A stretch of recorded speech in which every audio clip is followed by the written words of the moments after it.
retirement spreadsheet. I'm going to show you a video on how to use it. You start off over here just filling in the yellow boxes. You put your name, the type of extra accounts that you want. And here we have a savings account and a Roth IRA. You put your date of birth in here so I can calculate retirement funds. This shows the maximum amount you can put in a 401k per year, and this is the maximum amount you can put in a Roth per year. This calculates the year. You see that by clicking it, the year changes and it calculates all the holidays that the stock markets are open or closed. So you just start off with here.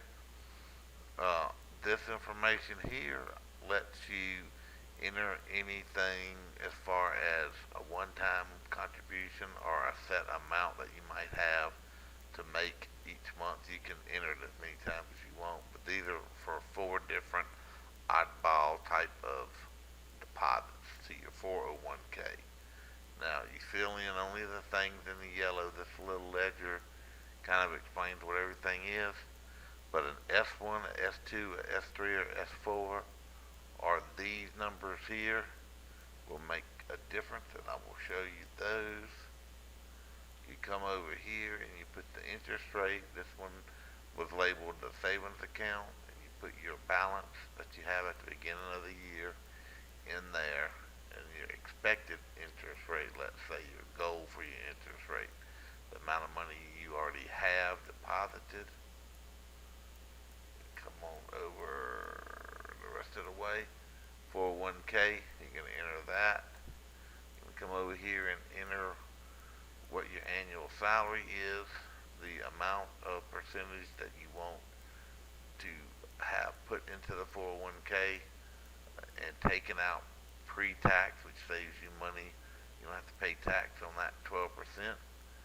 And then the company's matching rates, and then that calculates out how much that's going to be deposited each month into your account. And this is where those numbers come in. All you do is come down here, and what I do is I log in daily to my stock accounts and look and see what my 401k1 is. If it happens to go up, I just enter it, and it shows you, whoops, I entered that a little low, 101000. Now, I'll show you that I made $1,000 that day. It puts it in orange right here to show you that that's the highest that that account has ever been. Also gives me an X to show you that that's a new record, and you want to see a lot of those. So if the next day 100, 500, you lose money, it'll then show you that you lost $500 right there. And this is showing you your percentage of your stock market gain. So the next day might be another loss. Then you might make 100, 600, and make some of it back. And let's just go, this shows a $600 gain. And between here and here is some other numbers. So let's say you put in that S1 that I was talking about earlier that we set to $50. By putting that in there, it takes $50.25 out of that account as your personal money. This is only going to calculate the amount of profit that you've made on that money. And it goes by the date, and we'll show you this as you fill them all in. Now over here, let's say this stayed at 30,000, and then the next day it was $30,050. Then the next day it was 30,025. And just to even it out, we're going to go with 30,101. There it is, showing you that that's the highest it's ever been. These are all the dates that it set a record. So that's taking care of that. Then we're going to come over here to this part, say that your savings account didn't change, you don't want to enter it every day, so you might just copy it and then come down and fill it in. So since it was the exact same amount all those days, it's showing you now a total of what you lost and made. And total for the month is we're up $650 for the month across all these accounts. So you can track all that.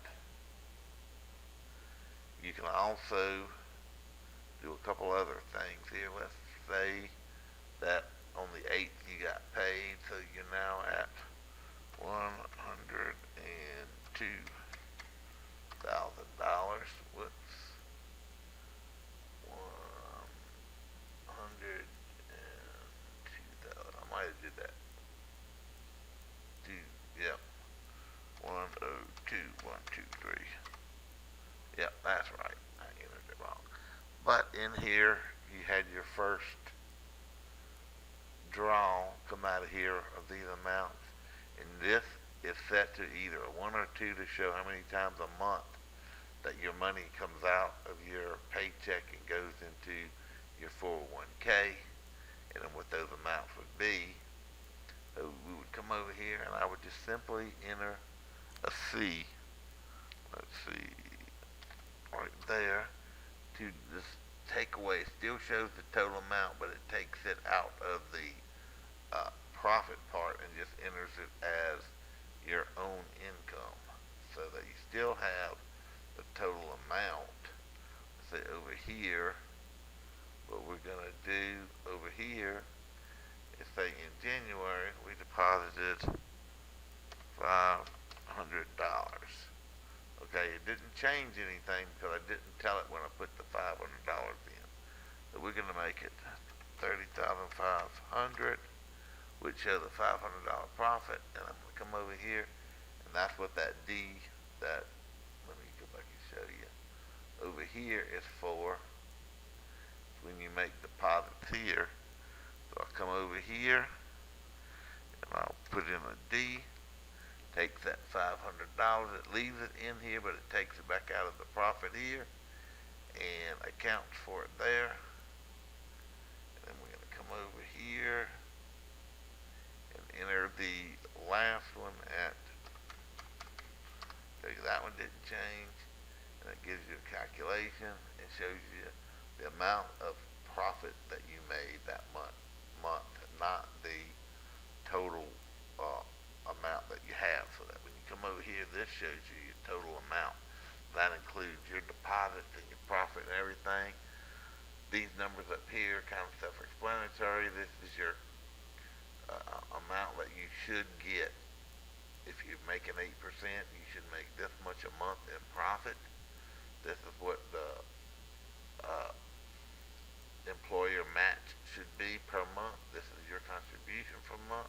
And it basically just lets you do this for every day of the year. Now if you want to skip down and just copy like I did earlier and just put in whenever you do make a reading, you're more than welcome to do that, but you have to be mindful to enter these amounts at some point so that they get calculated. Now if we go to budget, we have a bunch of different budgets. We can either get a widowed budget, an extravagant, a reasonable, or a frugal budget. I'm going to just pick reasonable, and then up here is where you create your budget. Anything in yellow, you just go through them and enter the amounts that you think that expense would be after retirement. I usually go, like I'm going to retire at 65. I want to go 10 years, but I think my budget should be at 75. So once you get that entered, then you can come over here to the forecast, and it'll show you the current year and then all the way through your retirement years. And what you're looking for is the stuff in green means you met those qualifications for 20 years or till age 65. And these will jump up and down as you make different deposits. This shows what I'm getting deposited per year in each one of the accounts. So what you're looking for is to get the stuff here in the green. And figure out what your budget's going to be at retirement, and it's based on reasonable.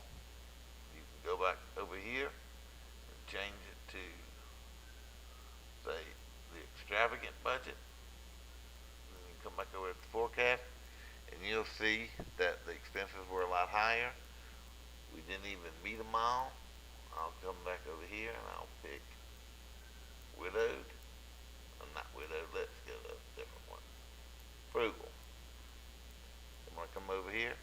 You see I met those budget requirements at age 62. It's a lot earlier. So you can adjust these numbers, which is how much per year you want to have deposited into those accounts of your own money. And then this is the required minimum distribution amount. This just shows you if you're on track or not. And you can change it to whatever age you're planning on retiring for. And then the only key to that is your Social Security amount should be what I do. I went to the Social Security Administration website, logged in and pulled up, and it showed me based on my current budget at retirement ages, and whatever age, you can look it up at 62 through 70, what your money would, what your Social Security check would be, and I just plug them in here. So they're different whether you're going to retire at 65 or 67, and I just adjusted there. Widowed, I've kind of set that budget up as if one of us passed away. All you have to do on widowed is take away the lowest one, because that one won't be there, and then that's the widowed budget. And then you can come over here to the forecast and see where you would be under that, and show you how much money, and when you run out, if it's all in the green, this is when you run out of just the 401k funds, nothing to do with savings or anything else. You can go down to 70, bring it up to 59, don't make nothing there, say 61, see, this shows that this is how many years that you're going to be drawing this amount before you hit the age 70, where you're required to withdraw some money. And if you see I'm required to withdraw this much funds, but I'm withdrawing this much, so I'm in good shape. So at 70, I got to pull out almost $5,000 a month, but I'm taking out $20,000 a month. Come back over here to this, and come back to reasonable. Then I'll come over here, and you can look and see what you're going to be drawing out, and just play with these numbers. It does all the calculations for you. So my biggest thing is I plan on retiring a little bit early, and this helps me figure out how much money that the government's going to force me to take out. And then this over here helps me figure out how much I need. This adds up all the accounts, so I'll just look at the total here and say I'll have this much money. So I'll go back and put in my retirement fund.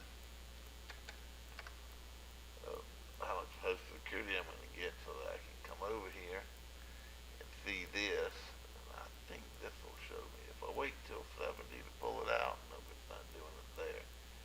Basically, what it shows you is, I'll just come over here, not showing one, but the red over here means that you're going to be pulling, that you're forced to take out more than what your budget required you to take out, which would cause your tax rate to go up.